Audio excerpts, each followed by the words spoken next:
প্রত্যেকটা পাটিসাপটা পিঠে কত সুন্দর হয়েছে দেখুন। এইভাবে একবার তৈরি করবেন, দেখবেন খুব সহজেই তৈরি করতে পারবেন।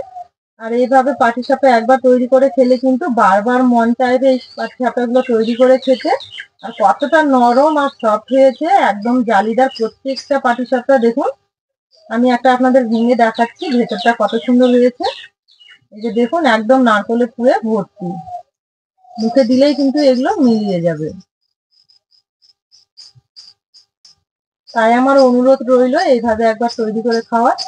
নমস্কার বন্ধুরা, কাজলি ভিলেজ ফুডে সবাইকে অনেক অনেক স্বাগত জানাই। আজকে আবারও চলে এসেছি নতুন একটা রেসিপি নিয়ে। শীতকালে কিন্তু বিভিন্ন রকমের পিঠে পুলি আমরা খেয়ে থাকি, কিন্তু আজকে আমি আপনাদের সঙ্গে শেয়ার করব পাটিসাপটা। পাটিসাপটা কিভাবে তৈরি করলে কড়াই থেকে খুব সহজেই উঠে আসবে, ফেটে যাবে না বা ভেঙে যাবে না, সুন্দরভাবে ফোল্ড হয়ে উঠে আসবে। তো আজকে আমি সেইভাবেই তৈরি করব। প্লিজ আপনারা ভিডিওটা শুরু থেকে শেষ পর্যন্ত দেখতে থাকুন। আশা করছি আজকে রেসিপি দেখতে খুবই ভালো লাগবে। পাটিসাপটার জন্য ব্যাটারটা আমি তৈরি করে নেব। এখানে একটা বড় সাইজের বাটি নিয়েছি। এই বাটিতে দেব আমি এই ছোট বাটির 1 বাটি চালের গুঁড়ো, তবে আপনারা পরিমাণটা কিন্তু বাড়িয়ে কমিয়েও নিতে পারবেন। আর দেব এই বাটির 1/2 বাটি গমের আটা। গমের আটার পরিবর্তে কিন্তু আপনারা ময়দাও দিতে পারবেন। আর দেব অল্প পরিমাণে লবণ। আর দেব আমি 2 চামচ চিনি পাউডার, মিক্সিতে গুঁড়ো করে নিয়েছি আমি। এই শুকনো উপকরণগুলো ভালো করে হাত দিয়ে মিশিয়ে নেব।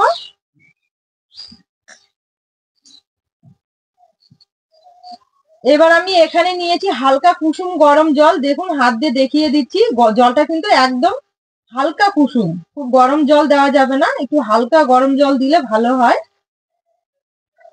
এবার ব্যাটারটা আমি তৈরি করে নেব।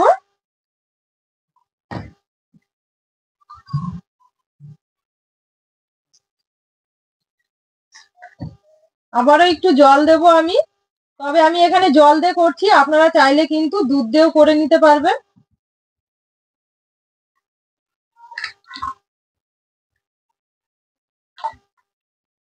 ব্যাটারটা একটু পাতলা করেই নিতে হবে, খুব ঘনও না খুব মোটাও না, তবে একটু পাতলা করলেই ভালো হয়।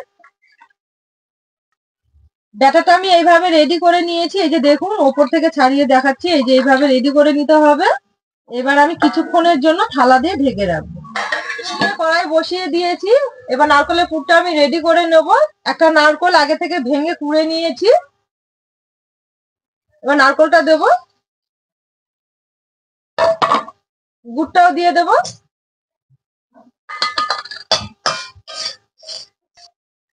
পাটিসাপটার জন্য আমি নারকেলের পুরটা নলেন গুড় দিয়ে করে নিচ্ছি। আপনারা চাইলে কিন্তু চিনি বা আখের গুড় দিয়েও করে নিতে পারবেন। কন্টিনিউ নাড়াচাড়া করে আমি নারকেলের পুরটা একদম ঝুরঝুরে করে রেডি করে নিয়েছি। এবার নামিয়ে নেব।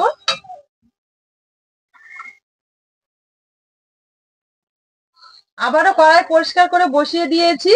আর একটা বেগুনের পেছনের অংশ কেটে নিয়েছি, এইভাবে একটু বড় করে কেটে নিতে হবে। এবার এটা দিয়ে আমি সাদা তেল ব্রাশ করে দেব কড়াই এইভাবে।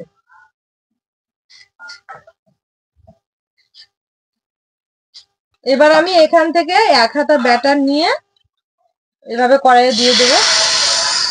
দেওয়ার সঙ্গে সঙ্গে কিন্তু এইভাবে ছড়িয়ে দিতে হবে। কিছুক্ষণের জন্য আমি একটু ঢেকে দেব। কয়েক সেকেন্ড পর ঢাকাটা তুলে নেব। এভাবে ধারগুলো একটু ছাড়িয়ে নেব।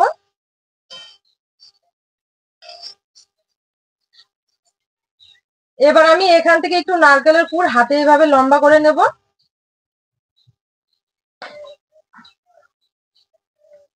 এভাবে একটু লম্বা করে নিতে হবে নারকেলের পুরটা।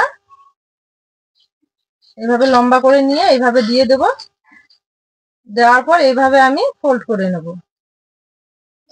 এইভাবে আমি নারকেলের পুরটা লম্বা করে দিয়েছি। এবার খুব সাবধানে একটু এইভাবে ফোল্ড করে নেব।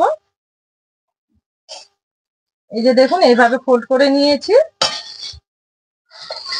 এই যে দেখুন একটা পাটিসাপটা আমার হয়ে গেছে। এইভাবে সবগুলো ভেজে নেব। আমি একটুখানি তেল ব্রাশ করে দেব। আবারও 1 হাতা ব্যাটার আমি ঢেলে দেবো। এইভাবে দেওয়ার সঙ্গে সঙ্গে কিন্তু এইভাবে ঘুরিয়ে দিতে হবে। আবার আমি 10-15 সেকেন্ডের জন্য একটু ঢেকে দেব। ঢাকা তুলে নেব। আবারও একটু আমি নারকলের পুর দেবো একইভাবে লম্বা করে, এইভাবে দিয়েছি। এবার হাত দিয়ে ফোল্ড করে দেবো এইভাবে।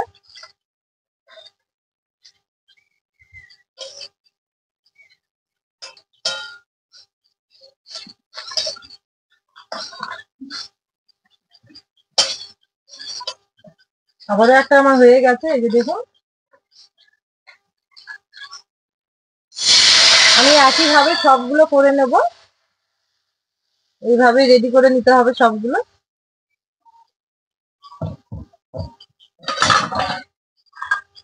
আবারও একটু ঢেকে দিলাম, আবারও ঢাকা তুলে নেব।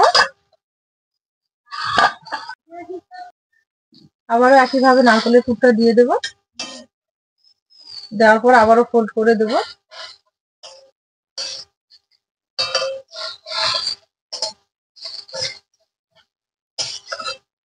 এইভাবে সবগুলো তৈরি করে নেব। তাহলে বন্ধুরা দেখলেন আজকে পাটিসাপটাটা আমি কিভাবে তৈরি করলাম। এইভাবে তৈরি করে দেখবেন, একটাও কিন্তু ভাঙবে না, কড়াই থেকে খুব সুন্দরভাবে ছেড়ে আসবে। আমার এই রেসিপি গুলো ভালো লাগলে কাজলি ভিলেজ ফুড চ্যানেলটিকে সাবস্ক্রাইব, লাইক, শেয়ার করে পাশে থাকবেন। পাশে থাকা বেল আইকনটি একবার ক্লিক করবেন সবার আগে নোটিফিকেশন পাওয়ার জন্য। আর যারা ফেসবুক থেকে দেখছেন পেজটা ফলো করবেন। আজকের রেসিপিটা এখানেই শেষ করছি। সবাই খুব ভালো থাকবেন, সুস্থ থাকবেন, সাবধানে থাকবেন। আবার দেখা হবে এরকম কোনো নতুন রেসিপি নিয়ে।